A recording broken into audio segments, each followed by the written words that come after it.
Legacy of Wisdom is a non-profit project, building a vision of best practices for living and fulfilling life's potential.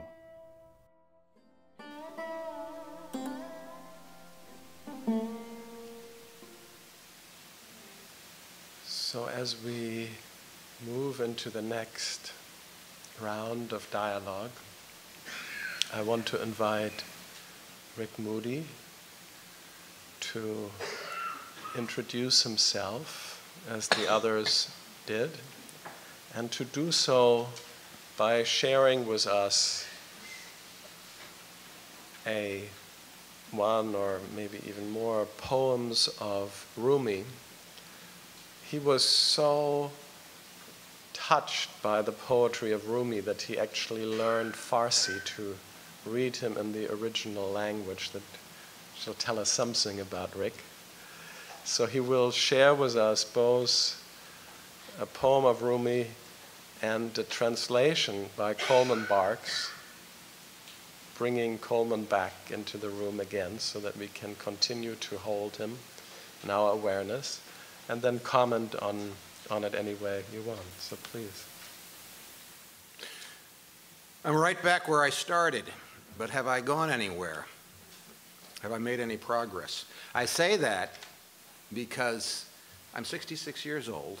40 years ago, here in New York City, where I spent most of my life, I started teaching the old people.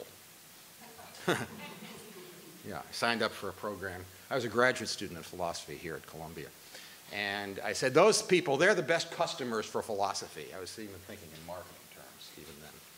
And I was not wrong, but now I find myself in the peculiar position of having advanced 40 years. And why do I say I'm right back where I started? Because one of the places that they sent me, they would send me out to senior centers throughout New York City to teach courses in philosophy or psychology, all these different subjects. And they sent me out one time to Bedford-Stuyvesant here, black neighborhood. It was an all-black group. I'm a white guy, in case you hadn't noticed. And it was in a black church. And so the congregation put me up in the pulpit. And I would give my disquisition on something, and they'd say, "Amen, brother, amen." But I had nothing to tell them. I had nothing to tell them. And I'm not sure that I do now. But I want to ask a question. I'm the chief academic officer of AARP, so I'm involved with all things academic and research and everything. So I'm going to do a little research here this morning. Are you ready for this? I get agitated when I'm cooped up like this. So I'm going to have to go out. So I want to ask the question here. How many people here in this group have ever known someone, met someone, been influenced by someone who they would regard as wise? Raise your hand, please. Good. Thank you. Put your hand up. How many people here consider themselves wise? I want to talk to you later. Very important. We must talk, because you have something that I need. How many people here would like to be wise at some point in the future? See, this is a great market. This is a great marketing opportunity. You picked the right subject, Walter. What a brand. Isn't that wonderful? Now I have one more question, then my survey will be over. How many people in this room within the last day or so have had trouble remembering a name or a person or a thing? Raise your hand. Okay, good. Now the people who did not raise your hand, I want you to know that among my other incarnations, I'm a bioethicist, and we need to talk about truth-telling. And you know who you are. But here's the problem. Here's the problem. And we come back to, I keep coming back to the same place. I'm in the place where I started, but I haven't made any progress. When we do our surveys at AARP, and we do them all the time, believe me, it turns out that the number one issue, the number one concern of our members, 36 million strong, is the fear of losing it. Brain fitness, cognitive enhancement, whatever you want to call it. Elizabeth and I, these are two of my friends here in the front row, so I have to talk to them. Elizabeth and I, not long ago, were having dinner, and I said to her, "Could you pass me that green stuff?" And she said, "Oh yeah," and I said, "What's it called?" We spent the next 2 hours not being able to remember the name avocado. You can understand. Yeah, oh, yeah. We're all in it. Now, here's the problem, see? We're all, whether you're 66 years old or 46, whatever you are, 73 years old, we want to believe that we're making progress. This is our progress narrative. And this is, by the way, this is what Life Review is all about. Often, not always. I had the great good fortune of working for Robert Butler, who was the guy who invented the concept of life. Great man, by the way. He just left our world last July. Huh? The concept of life review. By the way, this is good. When you have a question or an issue, jump right in. Don't treat this as the sage on the stage, the guide on the side, as we call it in Elder Hostel. I used to be the chairman of the board of Elder Hostel. So I got really interested in this question of how do we have education for the whole of life? Wholeness. You said it so beautifully. Wholeness. Not perfection. Wholeness. How do we do that? That's what led me into this work. And I discovered something about the Elder Hostel world, which was that once when I was chairman of the board, a lady wrote me a letter, 86 years old, complaining that our insurance policy didn't cover bungee jumping. True story. It's a true story. James, you were on the board. That's our progress narrative. Now, how are we going to become wise if we can't even remember the names of the people we met yesterday? What does that mean? What it means is that whatever wisdom is, it's not what we thought it was. And you know what it is because everybody in this room raised your hand. You said you knew what wisdom was because you'd met somebody and you wanted to have it and you don't have it now. Am I misstating this? There's a few people who do have it. We'll talk. But for most of us, we're in that situation. We know what it is. We want it. That's why you're here. We haven't got it, and worst of all, parts of our lives feel like we're losing it. And I don't just mean cognitively.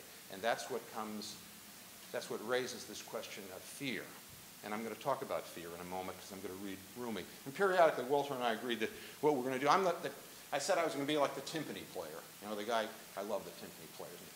Hey, so whenever he wants to, you just call on me and I'll read something from Rumi, okay? Because Rumi, 40 years ago when I was doing this with the old people, I was also starting Farsi because I knew there had to be a different view. There had to be something to give me the wisdom that I was looking for. I'm still looking. But fear is very, very important in this. And it's very important that we're going to close the day with Ram Dass, with the stroke. And that Coleman Barks, who I have never met, but whose work I have learned from so much over the years, and whether he's alive or dead, he's very much alive, by the way. He has created a legacy. We all create legacies. So let me, on that note, this is supposed to be an introduction. I've probably gone over my time, but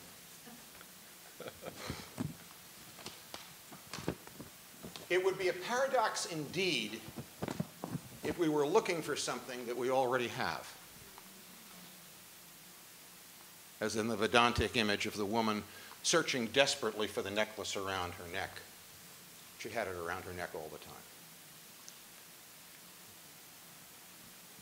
So we're searching desperately for something that we already have.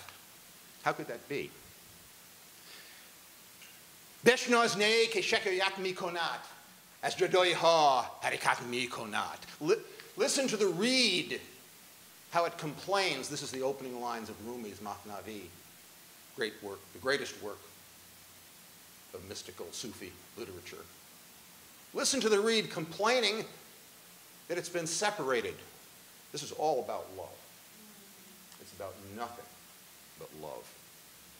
Infinite mercy flows continually, but you're asleep and can't see it.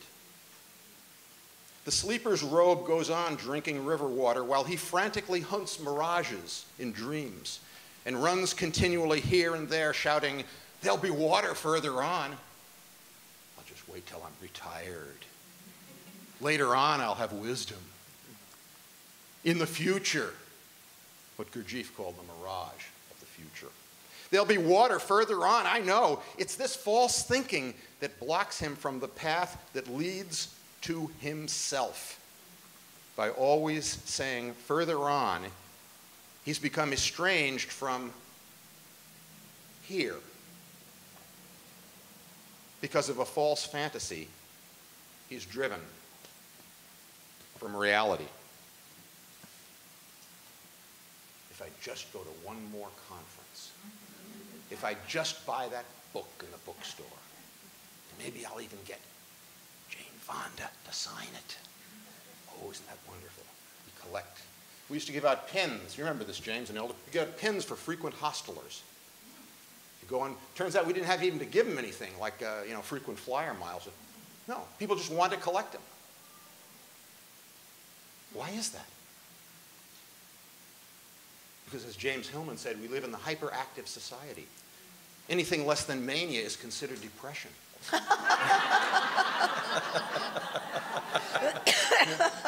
You laugh, but look in the mirror. Why are you here? The mountain of your imagination amounts to no more than a few crumbs of bread. All your coming and going was no more than an excuse for a lifetime. You listened to the story of my heart, but to you, it was just a fairy tale. To you, it was just a fairy tale. Lose yourself. Lose yourself in this love. When you lose yourself in this love, you will find everything.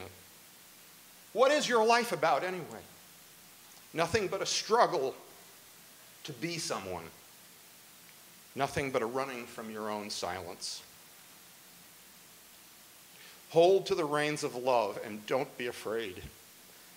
Hold to the real behind the false and don't be afraid. You must know that the beloved you seek is none other than you. Hold to this truth and don't be afraid. Thank you.